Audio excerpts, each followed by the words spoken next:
The Strait of Hormuz has essentially become a wall of steel tonight as a fragile ceasefire teeters on the brink of collapse. Within the last few hours, we have seen the most significant exchange of fire since the truce began, with US Central Command confirming that 3 American destroyers were targeted in a coordinated drone and missile assault. While all threats were intercepted, the subsequent US strikes on Iranian launch sites mark a dangerous return to direct engagement. President Trump has characterized these strikes as a love tap, and yet he wants Iran to sign a final deal fast or face unprecedented violence. This escalation creates a stark paradox as diplomats in Islamabad wait to review a peace proposal that could theoretically end the war.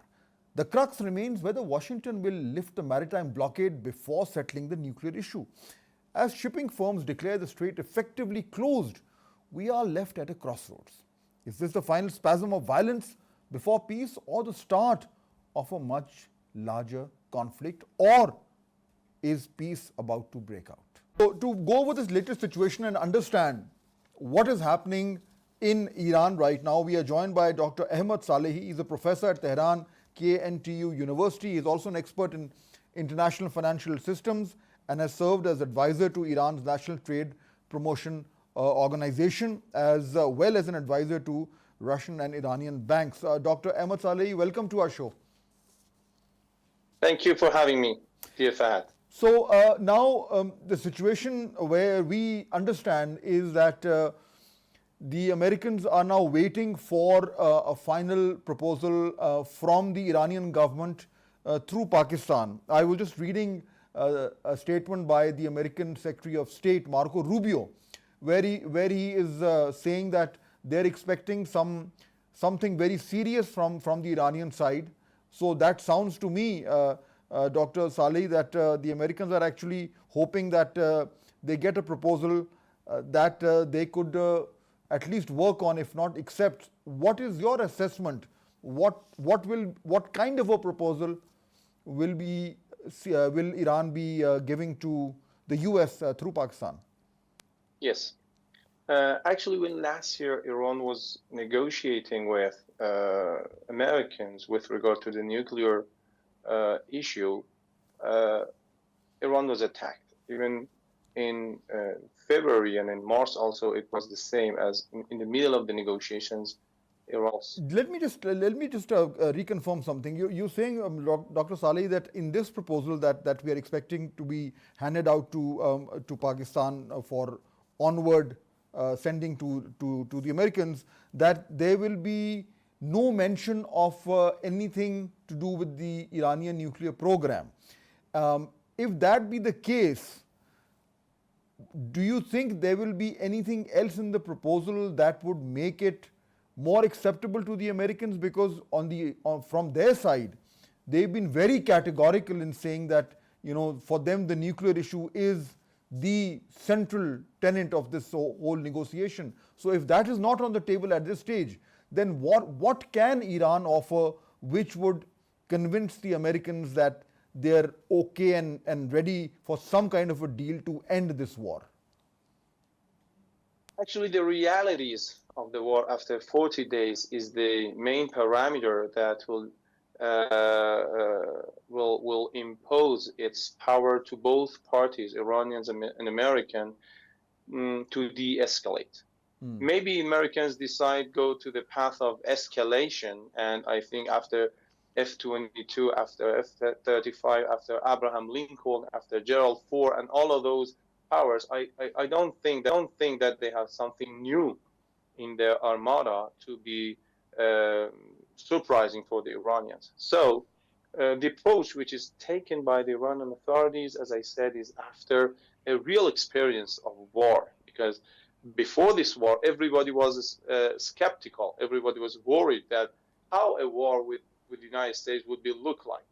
Now, after all of these, both the people and the nation and the government have a very real experience. So it doesn't mean that Iran is not interested in negotiation of the nuclear issue and the nuclear dossier, but it means that use of power and use of force is not at all a way to reach this agreement.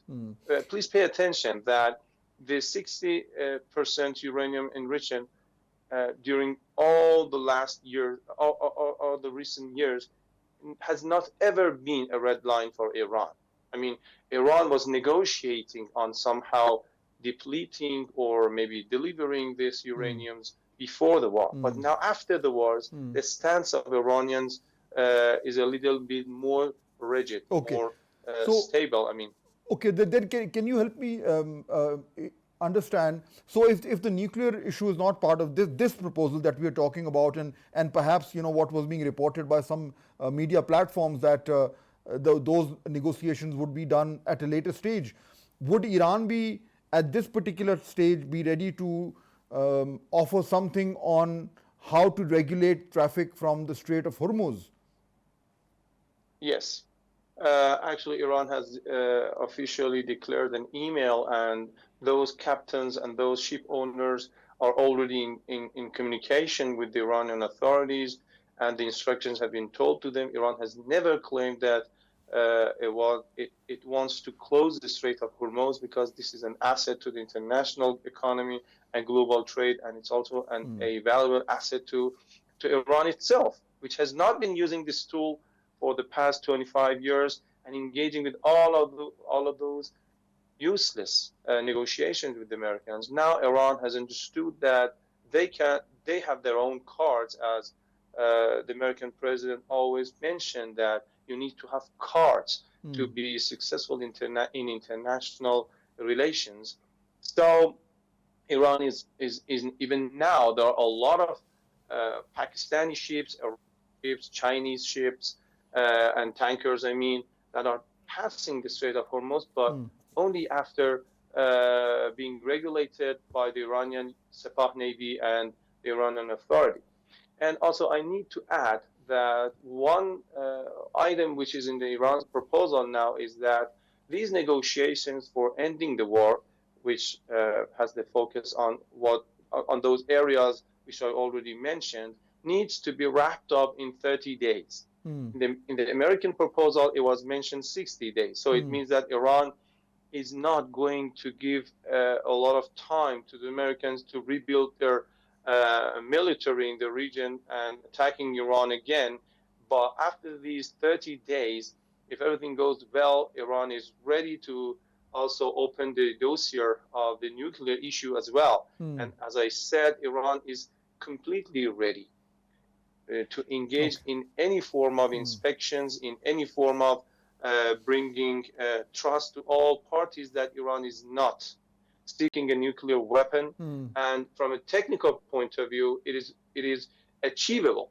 But what the Foreign Ministry of Iran already officially mentioned is that based on the Iranian judgment in negotiations with Mr. Kushner and with Mr. Witkoff, the Iranian judgment is that because they are not in the business of technical nuclear issues, one of them is a real estate businessman, and the other one is maybe we can call only a husband, an important husband. So because they were not technically adequate and eligible enough, so they didn't understood the exact technical points that Iran was raising. Fair enough. I think that's an important thing, and we have to now wait and see how that proposal is received by the Americans as soon as it is conveyed to them through Pakistan. Dr. Ahmad Selehi, thank you so much for joining us from Tehran and explaining to us the sense of what is happening back there.